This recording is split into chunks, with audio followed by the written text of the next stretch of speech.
Foster care, the temporary placement of children and youth with families outside of their own home for numerous reasons, including neglect, abuse, parental death, and even incarceration. The goal is to provide a safe, stable, nurturing environment. 10% of these kids are the most vulnerable, and some have a mental or physical disability that will leave them in poverty. For them, a financial safety net does exist. In theory, the federal government pays Social Security benefits around $700 per month to these children. Hopefully, they have a responsible relative or legal advocate who can help them to use that money for their needs as a minor or save it for when they come of age. This money is considered their property under federal law. But what about the many kids who don't have a responsible adult or legal guardian in their lives? I had about $8,000 left. I asked, why is it so low? And she's like, oh, we had to pay for our services. We dive into it right here and right now on this episode of Inside Story. An investigation by the Marshall Project and NPR found that foster care agencies comb through cases to find children entitled to these benefits. They apply to become the child's representative or payee and then reimburse themselves from these individual pools of money. Often these kids never even know they were supposed to receive the benefits. In 2018 alone, our research shows that state foster care agencies collected more than $165 million that was meant for these kids. And to be clear, these agencies are already getting a lot of money from the federal government. Geraldine Sealey, the editor who worked on this story, tells us more. Can you tell us what this story is all about? Sure.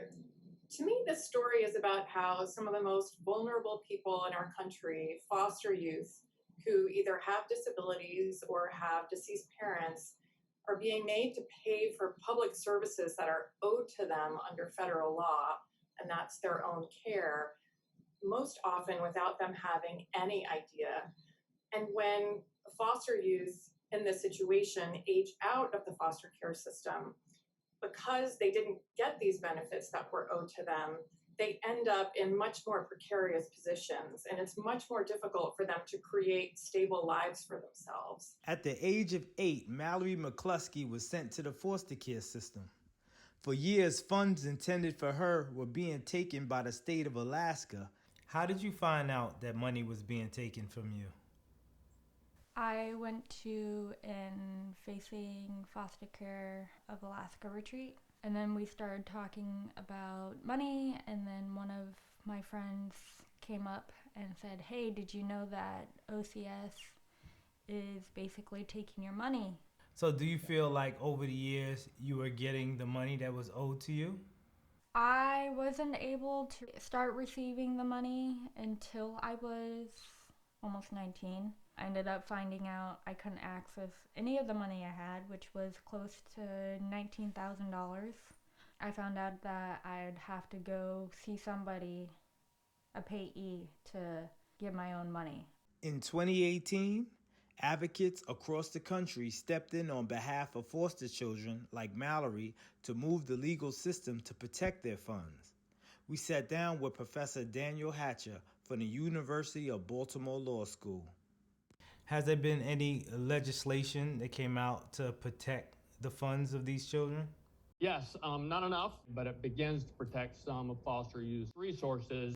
Is there a point in time that a child comes of age and he or she is notified that their money is being taken? Well, there is supposed to be notice provided under our constitutional requirements of due process, which requires notice. And any kind of government action like this that impacts property rights or other rights of an individual. But in this case, it's not happening. The Social Security Administration has not historically been notifying youth or their advocates directly that this is happening, and the agencies who are applying directly to take control of and then take the money from the children aren't notifying. So how do states know which children they can take these benefits from? They enlist companies that specialize in identifying youth who have disabilities or meet the requirement eligibility for Social Security benefits. So can you tell me about the for-profit companies that operate somewhere in the middle? Going back decades, states have contracted with private companies. These companies, they aren't doing anything wrong under the law. They're being hired by the state to do something that Social Security regulations allow them to do. They're essentially making it more efficient. They're making it possible for the states to make the most amount of money off foster care youth as they can. So what's it like for foster children who are owed these funds to get the money they are entitled to? We asked Malerie Shockley about her experience. With the pain to deal with. By then, I was already pregnant with Jessica, living in a motel. I had about $8,000 left. I asked, why is it so low? And she's like, oh, we had to pay for our services, but I was forced to get a pay, so that's not right. And could have had a nicer life, but that wasn't the case. Laughter, innocence, and vulnerability, these traits associated with children, along with their need for protection and care, are either ignored or wrapped up in a state's rationale for commandeering their funds. So we asked the Alaska Department of Health and Social Services to explain exactly what that rationale is. They responded, the agency, like any parent, uses kid funds to pay for their daily expenses, like food and shelter, rather than just giving them money. Kids feel stuck up without a gun by the state agencies that's supposed to protect them, particularly when so many of them report aging out of foster care to be so hard. According to the National Foster Youth Institute, 20% of them will immediately end up homeless.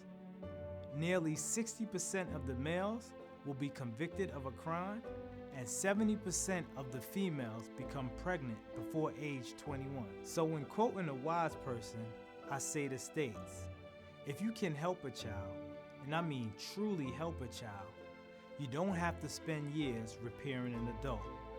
My name is Lawrence Bartley, and this has been Inside Story.